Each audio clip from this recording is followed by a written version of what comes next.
Hello hello, ये यहाँ से ठीक है, तो ठीक। हेलो हेलो,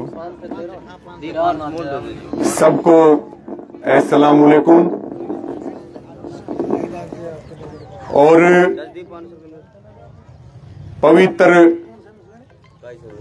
रमजान के रोजों के बाद आज आपने ईद की नमाज पढ़ी और इस पवित्र और पावन त्योहार की मैं भी भारतीय किसान यूनियन की ओर से आपको बहुत बहुत मुबारकबाद देता हूं। ये ईद का त्योहार हमारी एकता का, सद्भावना का और शांति का, भाईचारे का प्रतीक है। साथियों, आज बड़ी खुशी का दिन है और इस खुशी के दिन पर हम अपने जीवन में कई संकल्प भी लेते हैं। दूसरी तरफ हरियाणा की सरकार ने ईद की छुट्टी को भी रद्द कर दिया, जिसकी सब जगह आलोचना हुई, क्योंकि ये सर्वधर्म का देश है। इस देश की आत्मा संविधान है। अगर सरकार इस तरह के सांप्रदायिक निर्णय करेगी तो उससे गलत मैसेज जाएगा। सबको अपने त्योहार मनाने का हक है। सरकार ने जो ये कदम उठाया ये बिल्कुल गलत है। हम इस कदम के बिल्कुल खिलाफ हैं। इसके साथ में आज तमाम जो चेहरे हमारे साथ जुड़े हुए हैं सारे यहां मौजूद हैं।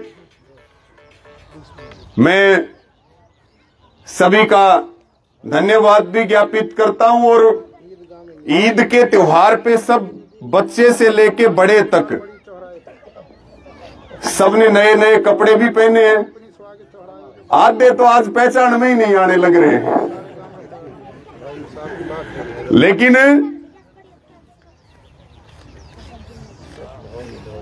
एक और दुखद घटना जो है वो भी घटी। पिछली पंचायत हुई थी 17 तारीख में और 17 तारीख के बाद फिर 20 तारीख की बात है, कुरुक्षेत्र उस दिन प्रदर्शन भी था और यहां से भी काफी सारे साथी गए थे। जब हम वहां से लौट रहे थे तो सूचना मिली हमारे जो हाफिज सिराजुद्दीन जी हैं, इनके बेटे का एक्सीडेंट हो गया और बहुत दुखद खबर है। बड़ा धक्का लगा। भगवान से हम भी ये प्रार्थना करते हैं कि परमपिता परमात्मा उस भाई की आत्मा को शांति दे, अपने चरणों में स्थान दे और पूरे परिवार को हिम्मत और शक्ति दे। बहुत होनहार बच्चा था और मैं जब 17 तारीख को पंचायत से लौट रहा था तो गाड़ी में बैठने से पहले मैं उससे मिला था। उसने एक फोटो भी हमारे साथ लिया और वो लगातार इस आंदोलन का भी एक सिपाही बनकर के काम कर रहा था। तो ये केवल हाफिज जी के परिवार का नुकसान नहीं है, ये हम सब का नुकसान है। साथियों, आज आपके बीच में आने का उद्देश्य यही था कि एक तो त्योहार पे सबको हम भी मुबारकबाद दे देंगे और सबसे मिलना भी हो जाएगा और 2 मिनट आगे की जो चर्चाएं हैं वो भी हम कर लेंगे। 7 तारीख का समय निश्चित कर रखा है पंचायत के लिए। जो काम आईएमटी में चल रहा है और उस पंचायत का नाम ही रखा है काम रोको महापंचायत, तो दिन अब कम बच गए। केवल और केवल काम करने के लिए दिन बचे हैं 6 दिन बचे हैं। तो 6 दिन आपको भी मेहनत करनी पड़ेगी और हमें भी मेहनत करनी पड़ेगी, क्योंकि संयुक्त किसान मोर्चा के कार्यक्रम भी लगातार चलते रहे, फिर फसल कटाई भी चल रही है, आपके फिर रोजे चल रहे थे, तो अब तक समय ज्यादा था नहीं। तो इन 6 दिनों में आपने पूरी ताकत लगानी है नौगांव में, और इसके साथ में मेवात के अलग अलग क्षेत्रों में आप ताकत लगाओगे।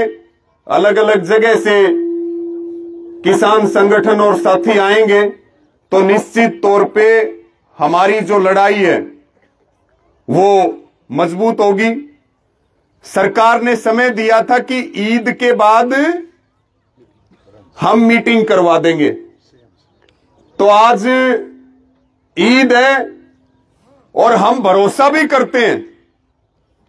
ऐसी बात नहीं है कि अभी हमने भरोसा छोड़ दिया।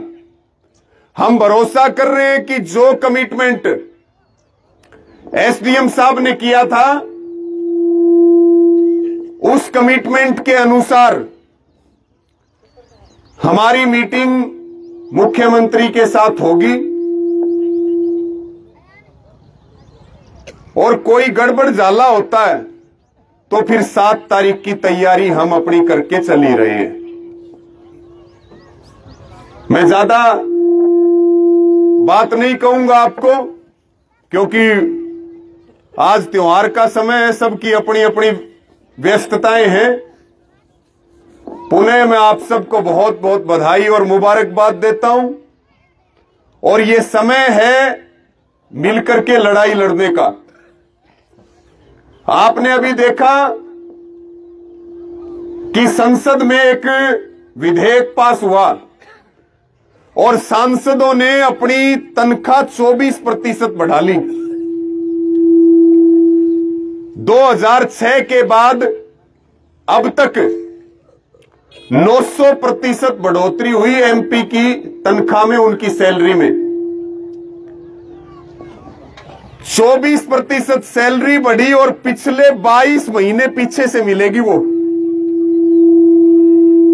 और आपके हाथ को रोजगार नहीं है, आपके बच्चों को अच्छी शिक्षा नहीं है। ऐसे खतरनाक खतरनाक कानून आ रहे हैं। मध्य प्रदेश में एक कानून पास हुआ है कि बिना मुआवजे के सरकार जमीन का अधिग्रहण करेगी। ये पढ़ा है कि नहीं पढ़ा है, एक बार बताओ।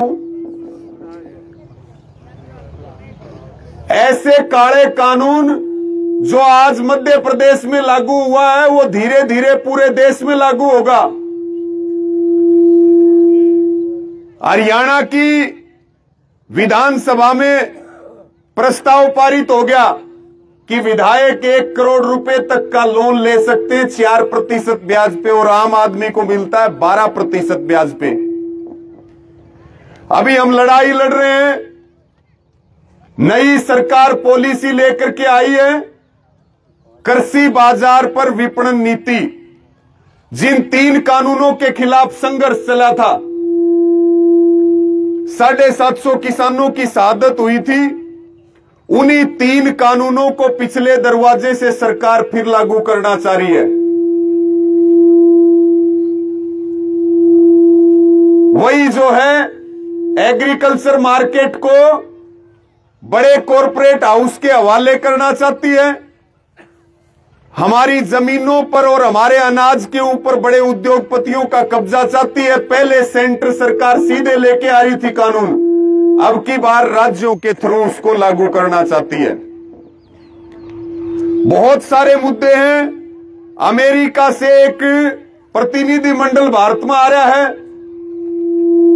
जो सरकार के ऊपर दबाव डाल रही है, ट्रंप सरकार, कि अमेरिका के जो कृषि उत्पाद हैं, डेयरी के प्रोडक्ट हैं, शराब है, पोल्ट्री के प्रोडक्ट हैं, भारत की मार्केट उनको दी जाए, जो ड्यूटी लगती है उसको जीरो किया जाए।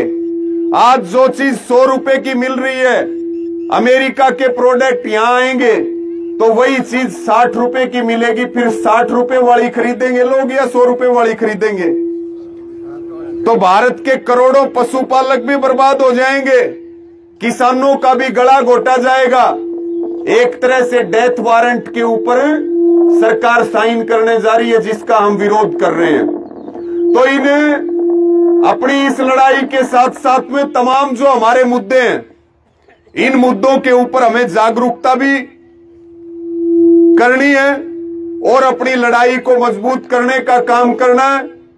आपकी जो एकता है वो इस बात की परिचायक है कि देर भले ही हो, लेकिन जीत हमारी होगी, हम जीत करके जाएंगे, निश्चित तौर पर जीतेंगे। आप सब ऐसे ही हौसला और हिम्मत बना करके रखें। बहुत लंबा समय हो गया, 29 फरवरी को, अब तो 13 महीने पूरे हो गए, 14वां महीना अब शुरू हो जाएगा।